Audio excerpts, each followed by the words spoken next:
Imagine being a 10-year veteran, paid millions, and a goddamn rookie just made you scared to get out of bed on Sunday.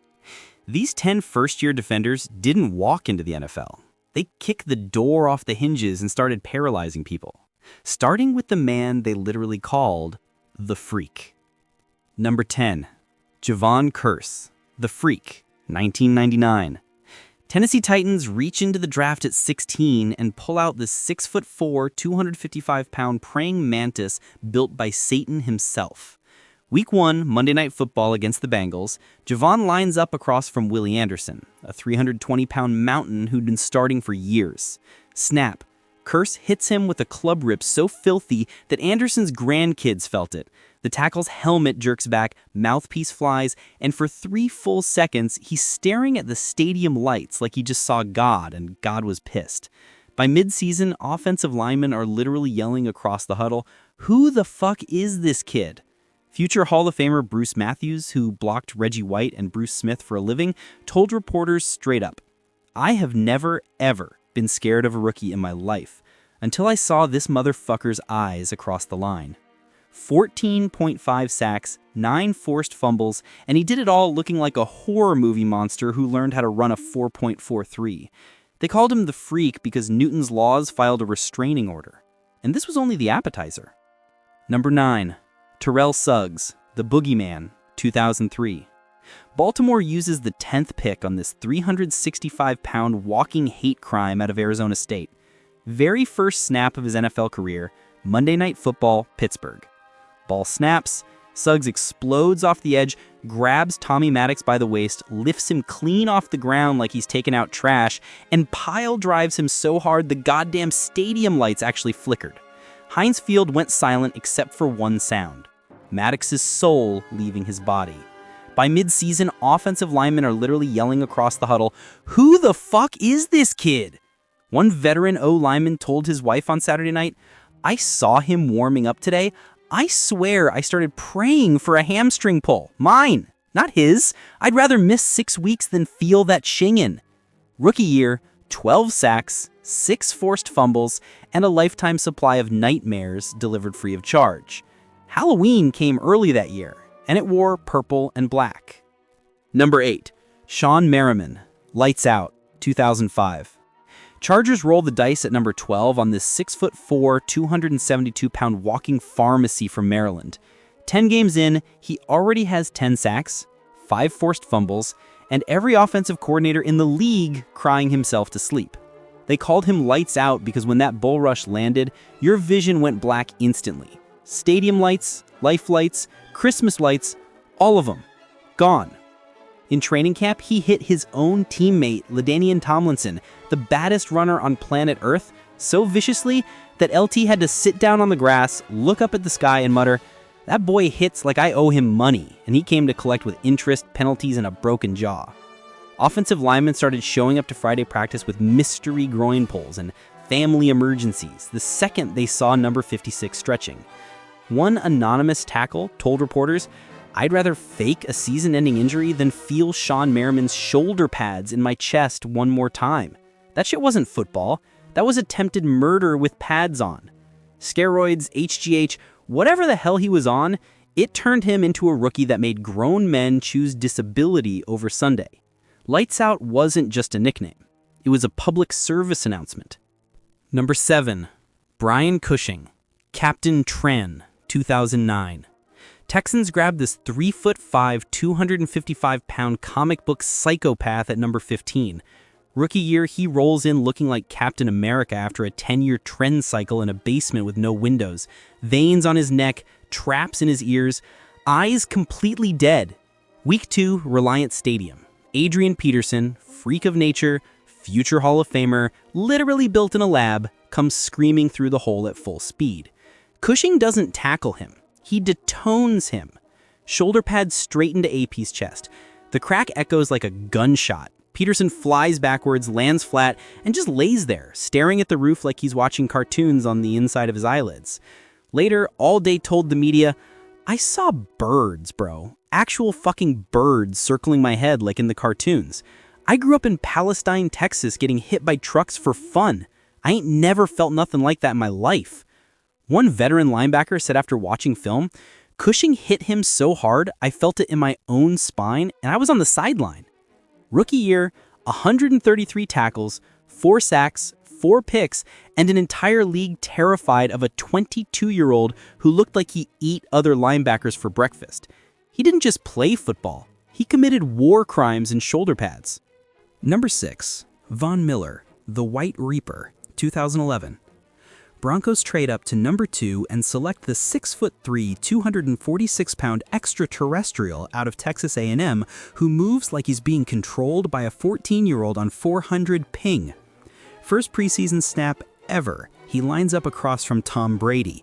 Brady takes the snap, drops back, Von dips his shoulder, disappears, and reappears inside Brady's chest with a hit so clean the referees didn't even know who to flag.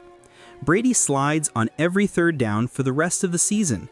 Yes, Tom fucking Brady, the man with ice in his veins, started giving himself up early because a rookie made him flinch. 11.5 sacks, 19 tackles for loss, 64 pressures, all while wearing that dead-eyed serial killer stare under the visor. One veteran left tackle told his therapist, "When Von did that little shoulder twitch right before the snap, I swear to God, grown men pissed a little. Every single time. I started wearing 2 cups. One wasn't enough." Another O-lineman said he had nightmares where Von's bend around the edge was in slow motion and he still couldn't touch him. He didn't rush the passer. He hunted quarterbacks for sport and collected their souls in a jar labeled 2011. And this was only year 1. Number 5. Micah Parsons, the Lion, 2021. Cowboys trade up to number 12 and unleash the 6'3", 245-pound werewolf who runs 4.39 and hits like he's trying to send people to another dimension. Opening night, Thursday Night Football, Tampa Bay. Third quarter, Brady drops back, Micah comes free off the edge. He launches into Brady's chest so violently that Tom spikes the Microsoft Surface on the sideline like, "Fuck this kid, I'm going back to the TB12 method and never playing Dallas again." The very next week, he chases down Lamar Jackson, the fastest quarterback in human history, from 15 yards behind, grabs him by the waist, and gently places him on the grass like, "Remember me, little brother?" Lamar popped up laughing, because the alternative was crying. Now in 2024, you can hear quarterbacks on the hot mic screaming, "Micah, Micah, Micah," the second he's unblocked, like they're calling The Exorcist. One NFC East tackle told reporters, "I've blocked Lawrence Taylor highlights in practice. Micah Parsons in real life is worse. He doesn't just hit you, he deletes you." Rookie year, 13 sacks, 20 tackles for loss, 84 total tackles, and every single quarterback in the league started sleeping with the lights on. He's the only rookie in history who made Tom Brady, Aaron Rodgers, and grown men in their 30s flinch at the same time. And he still hasn't hit his final form. Pray for the league. Number 4.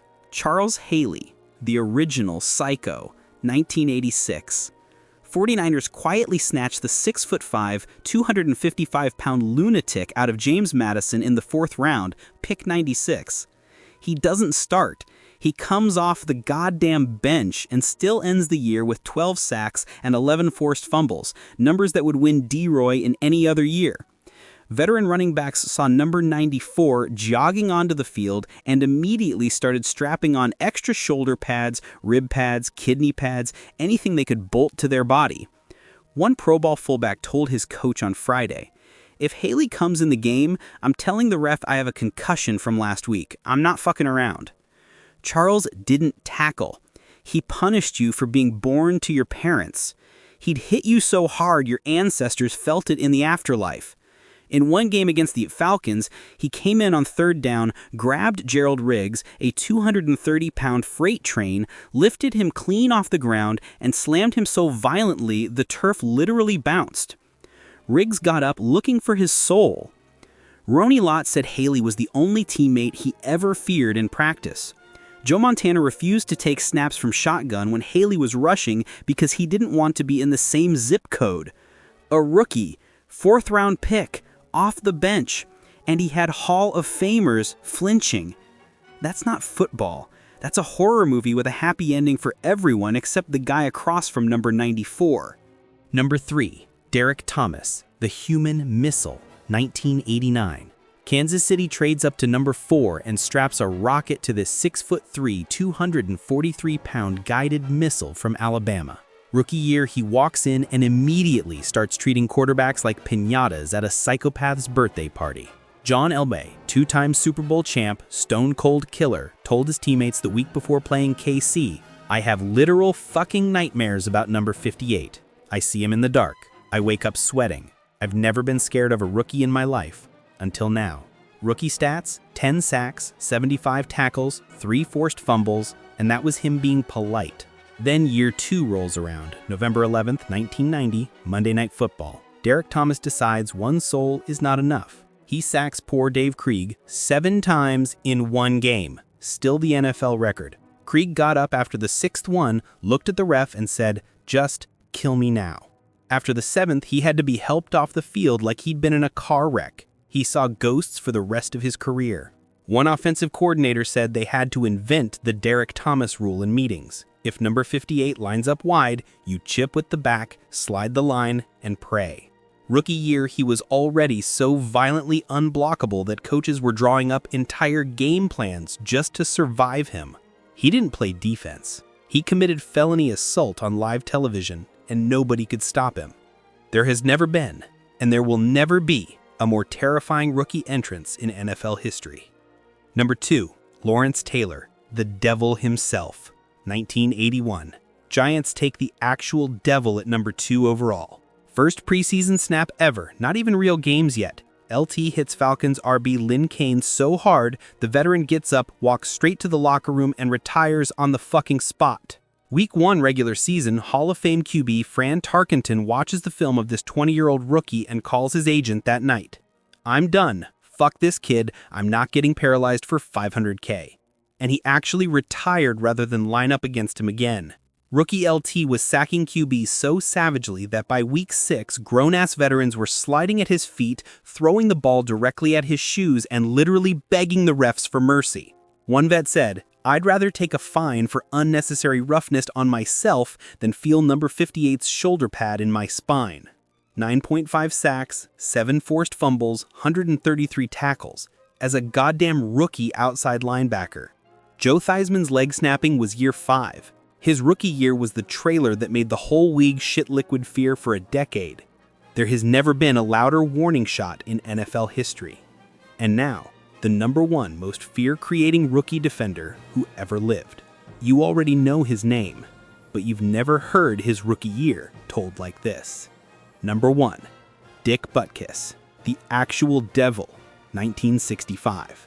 Chicago Bears select this 3'3", 245-pound rabid animal 3rd overall from Illinois. Opening day, Whitney Field, 1965. First defensive snap of his NFL life. Vikings handoff to Tommy Mason. Butkus launches like a surface-to-air missile, shoulder pads straight into Mason's ribcage. Crack! So loud the ABC sideline microphone picks it up clear as day. Mason drops, gasping, 3 ribs shattered instantly. Next possession, he does it again to Bill Brown. Same hole, same shoulder, same sound.